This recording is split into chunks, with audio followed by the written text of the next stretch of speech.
చరిత్రకు బెంగాల్ వేదిక కాబోతోంది. దీదీ పార్టీకి దిమ్మ తిరిగే షాక్ ఇచ్చిన బీజేపీ ప్రభుత్వం ఏర్పాటుకు సిద్ధమైంది. అందరూ అనుకున్నట్లే కమలం పార్టీలో చాలా మంది కోరుకున్నట్లే సీఎంగా సువేందు అధికారి బెంగాల్ను పాలించబోతున్నారు. అసలు ఆయనకే ఈ పదవి ఎందుకు దక్కింది? టీఎంసీని ఓడించడంలో బీజేపీకి రికార్డు మెజార్టీ దక్కడంలో సువేందు పాత్ర ఏంటి? కమలం పార్టీ తలరాతను ఆయన ఎలా మార్చారు? అసలు ఆయన బ్యాక్గ్రౌండ్ ఏంటి? సువేందు మరో యోగి అనిపించుకుంటారా?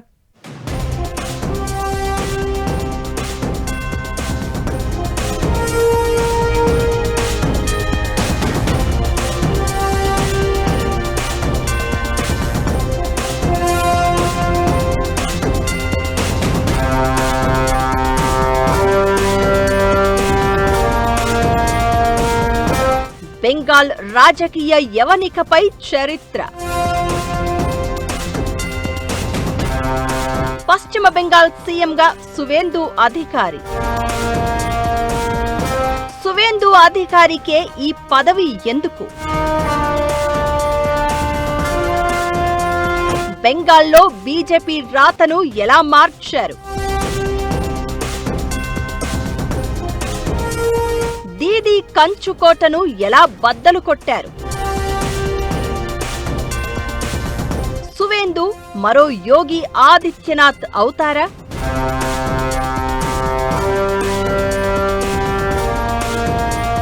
కమలనాథుల దశాబ్దాల కళ, ఎన్నో ఏళ్ల ప్రయత్నం, ఫైనల్ గా బెంగాల్ బీజేపీ చేతుల్లోకి వెళ్ళింది.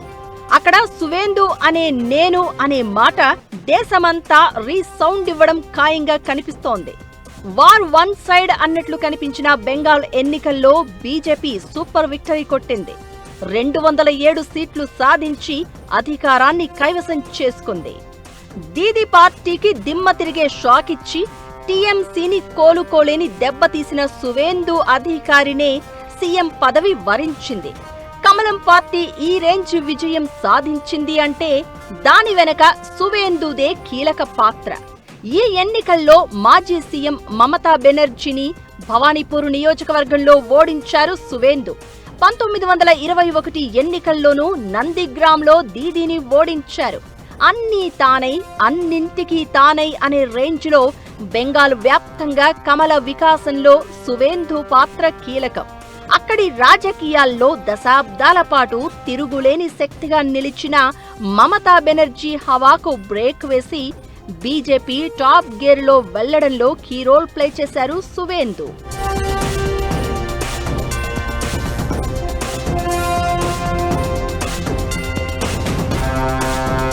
కాంగ్రెస్ తో రాజకీయ ప్రస్థానం మొదలుపెట్టి టీఎంసీకి వెళ్లి ఆ తర్వాత బీజేపీలో చేరి ఇప్పుడు బెంగాల్కు సీఎం అయ్యారు సువేందు అధికారి. ఒకప్పుడు మమతా బెనర్జీ అనుచరుడిగా టీఎంసీ బలోపేతానికి కృషి చేసిన ఆయన ఆ తర్వాత పరిణామాల్లో ఆమెకు ప్రత్యర్థిగా మారారు. ఆ ప్రభుత్వాన్నే గద్దె దించడంలో కీలక పాత్ర పోషించారు. 1970లో బెంగాల్లోని తూర్పు మేదినీపూర్ జిల్లాలో రాజకీయ కుటుంబంలో జన్మించారు సువేందు. ఆయన తండ్రి శిశిర్ అధికారి మన్మోహన్ హయాంలో కేంద్ర మంత్రిగా పనిచేశారు. 1995లో కాంగ్రెస్ నుంచి కాంతి మున్సిపాలిటీ కౌన్సిలర్గా రాజకీయాల్లోకి అడుగుపెట్టారు. 1998లో దీదీ స్థాపించిన తృణమూల్ కాంగ్రెస్లో చేరి తండ్రితో కలిసి పనిచేశారు. 2006లో తొలిసారి కాంతి దక్షిణ్ స్థానం నుంచి ఎమ్మెల్యేగా గెలుపొందారు. 2009, 2014లో తమలుక్ నుంచి ఎంపీగా ఎన్నికయ్యారు.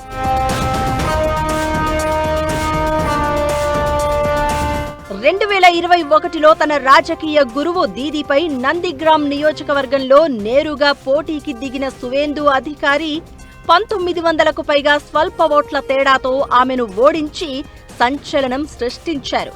ఆ తర్వాత అసెంబ్లీలో ప్రతిపక్ష నాయకుడిగా బాధ్యతలు చేపట్టారు. ఈ ఎన్నికల్లోనూ ఆయన అత్యంత ప్రతిష్టాత్మకమైన పోరాటం చేశారు. తన సొంత కోట అయిన నందిగ్రామ్ స్థానంతో పాటు మమతా బెనర్జీ ప్రాతినిధ్యం వహిస్తున్న భవానీపూర్ స్థానంలోనూ పోటీ చేశారు. 2 స్థానాల్లోనూ ఘన విజయం సాధించారు. భవానీపూర్లో మమతను ఏకంగా 15,000కు పైగా ఓట్ల తేడాతో ఓడించి బెంగాల్ రాజకీయాల్లో తిరుగులేని జైంట్ కిల్లర్గా అవతరించారు. సువేందు అధికారి పెళ్లి చేసుకోలేదు. ఓవరాల్ గా పోరాటమే ఊపిరి అనేట్లుగా ఆయన రాజకీయ జీవితం కనిపిస్తుంది. వారసత్వ రాజకీయాలకు నిరసనగా టీఎంసీకి బై బై చెప్పిన సువేందు 2020లో బీజేపీలో చేరారు. ఇప్పుడు కమలం పార్టీకి అధికారాన్ని కట్టబెట్టారు.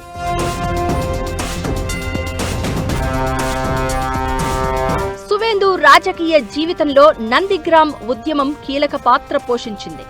2007లో నందిగ్రామ్లో వేలాది ఎకరాల్లో సెజ్ ఏర్పాటుకు వ్యతిరేకంగా జరిగిన పోరాటానికి ఆయన నాయకత్వం వహించారు.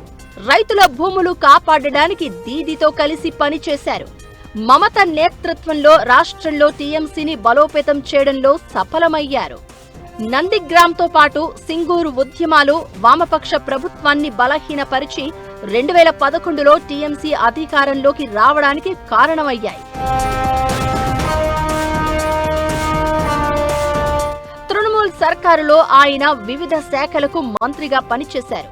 మమత ప్రధాన అనుచరుడిగా పార్టీలో రెండో శక్తిమంతమైన నేతగా ఎదిగారు. అయితే ఆ తర్వాత దీదీతో సువేందుకు విభేదాలు వచ్చాయి. పార్టీలో అంతర్గత రాజకీయాలు, దీదీ మేనల్లుడు అభిషేక్ బెనర్జీ పెత్తనం పెరగడం లాంటి కారణాలతో ఆయన టీఎంసీతో అనుబంధం తెంచేసుకున్నారు.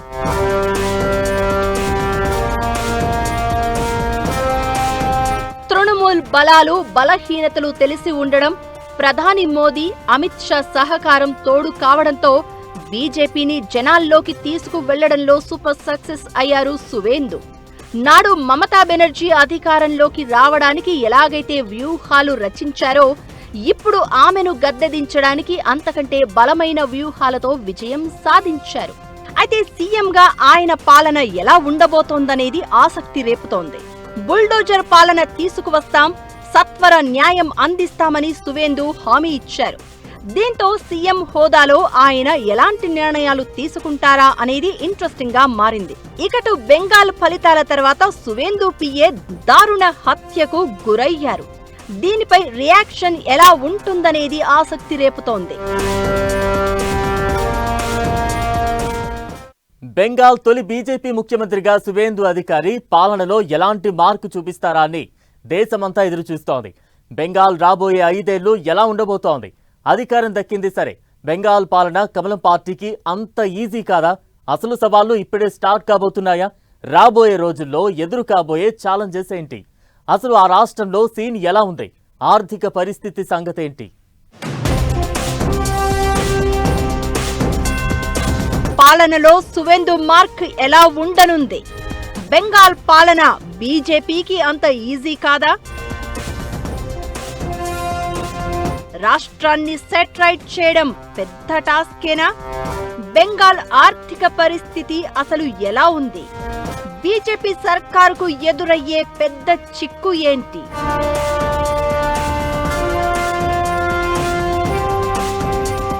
ఒక్క కారణంతోనో, ఒక్క సంఘటనతోనో విజయం అనేది సాధ్యం కాదు. చాలా కారణాలు కలిసి ఓ మార్పునకు శ్రీకారం చుడతాయి. ఇదే జరిగింది బెంగాల్లో.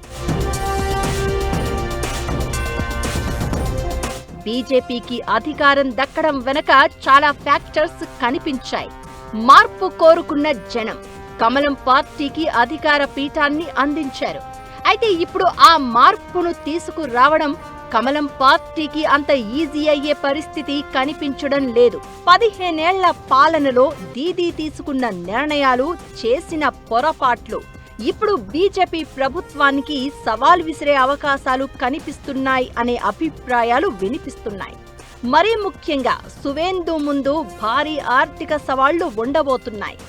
బెంగాల్ అప్పులు 8.15 లక్షల కోట్లకు చేరగా ఏటా వడ్డీ చెల్లింపులకే ఆదాయంలో 20% ఖర్చవుతోంది. 1.5 కోట్ల ఉచిత పథకాల భారం, పారిశ్రామిక స్తంభన కొత్త ప్రభుత్వానికి పరీక్షగా మారాయి. ఆర్థిక క్రమశిక్షణను పాటిస్తూనే అభివృద్ధిని ఎలా ముందుకు తీసుకువెళ్తారు అనేది ఇప్పుడు బీజేపీ సర్కారు ముందున్న అతిపెద్ద సవాల్. సిండికేట్ వ్యవస్థను తొలగించడం, పరిశ్రమల పోర్టులను డెవలప్ చేయడం, కొత్త ఉద్యోగాలు క్రియేట్ చేయడం, కొత్తగా ఇండస్ట్రియల్ జోన్ల ఏర్పాటు చేస్తామని ఎన్నికల సమయంలో బీజేపీ హామీలు గుప్పించింది. అయితే వీటిని అమలు చేయడానికి భారీగా భూములు అవసరం. ఇదే కమలం పార్టీకి సమస్యగా మారే ఛాన్స్ ఉంది. జనాభా ఎక్కువగా ఉండడంతో పెద్ద పెద్ద స్థలాలు లభించడం కష్టమే అనే అభిప్రాయాలు వినిపిస్తున్నాయి. ఇకటు బెంగాల్ను దీదీ పార్టీ 15 ఏళ్లు పాలించింది అంటే ప్రధాన కారణం సంక్షేమ పథకాలు. లక్ష్మీ భండార్, కన్యశ్రీ లాంటి పథకాల కోసం ఏటా 1,50,000 కోట్లు ఖర్చవుతున్నాయి. అయితే బీజేపీ సర్కారు ఇప్పుడు వాటిని ఆపితే జనాల నుంచి వ్యతిరేకత ఎదురయ్యే ఛాన్స్ ఉంటుంది. అలా అని కొనసాగిస్తే ఖజానాపై భారం తప్పదు. ఈ రెండింటినీ బ్యాలెన్స్ చేయడం బీజేపీ సర్కారుకు ఛాలెంజ్ గా మారడం ఖాయం అనే చర్చ జరుగుతోంది. ఆదాయంలోని ప్రతి 5వ రూపాయి రాష్ట్ర అప్పుల వడ్డీలకే వెళ్తూ ఉంటే అభివృద్ధి కార్యక్రమాలను ఎలా చేపడతారు అనేది బీజేపీ ముందున్న సవాల్.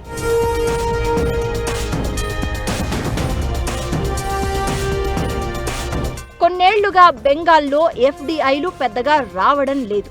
ఎంఎస్ఎంఈ ఉన్నప్పటికీ ఎంఎన్సీ కంపెనీలను ఆకర్షించే మౌలిక సదుపాయాలు, అనుకూలమైన పారిశ్రామిక విధానాలు రాష్ట్రానికి అవసరం. దీనికోసం సువేందు సర్కార్ ఎలాంటి నిర్ణయాలు తీసుకుంటుందనేది కూడా కీలకం. ఓవరాల్ గా కొత్త ప్రభుత్వం ముందు 3 ప్రధాన సవాళ్లు కనిపిస్తున్నాయి. మొదటిది వృధా ఖర్చులు తగ్గించి ఆర్థిక లోటును అదుపులోకి తీసుకురావడం. రెండోది డబుల్ ఇంజన్ సర్కారుగా పెండింగ్ లో ఉన్న నిధులను తక్షణమే విడుదల చేయించి క్షేత్రస్థాయిలో పనితీరు మెరుగుపరచడం. మూడోది కేవలం అప్పులపై ఆధారపడకుండా రాష్ట్ర సొంత ఆదాయ వనరులను పెంచుకోవడానికి చర్యలు తీసుకోవడం. మరి రాష్ట్ర అభివృద్ధి కోసం బీజేపీ సర్కార్ ఎలాంటి ఆర్థిక సంస్కరణలు చేపడుతుందనేది ఇప్పుడు ఆసక్తి రేపుతోంది. ఇక బెంగాల్ చాలా కాలంగా హింస మధ్య చిక్కుకుపోయింది. ఇళ్లు కాల్చేయడం, కార్యకర్తల మీద దాడులు కామన్ అయ్యాయి. వీటిని అడ్డుకోవాల్సిన బాధ్యత బీజేపీ సర్కార్ మీద ఉంటుంది. బెంగాల్లో పరిశ్రమలు నాశనం అయ్యాయని విమర్శించిన బీజేపీ కొత్త వాటిని తీసుకువచ్చేందుకు కష్టపడాల్సిన అవసరం ఉంటుంది. డబుల్ ఇంజన్ సర్కార్ ఒక రకంగా ప్లస్ అవుతుంది అనే అభిప్రాయాలు వినిపిస్తున్నాయి. ఉద్యోగుల డిఏ క్లియరెన్స్ హామీతో పాటు సరిహద్దు ఫెన్సింగ్ పూర్తి చేయడం, అక్రమ వలసలకు అడ్డుకట్ట వేయడం, విద్యా వ్యవస్థలో మార్పులు తీసుకురావడం, అవినీతిని తగ్గించడం, పరిశ్రమలు ప్రారంభించి కొత్త ఉద్యోగాలు కల్పించడం ఇవన్నీ బీజేపీ ముందున్న సవాళ్లే. ఓట్లు గెలవడం అయింది, ఇప్పుడు హామీలు నెరవేర్చాల్సిన సమయం. సువేందు అధికారి మీద జనాల్లో భారీ ఆశలు ఉన్నాయి. దీంతో ఆయనపై ఒత్తిడి ఉండడం కూడా ఖాయం. మరి ముఖ్యమంత్రిగా ఆయన ఎలాంటి మార్క్ క్రియేట్ చేస్తాడు అనేది ఇంట్రెస్టింగ్ గా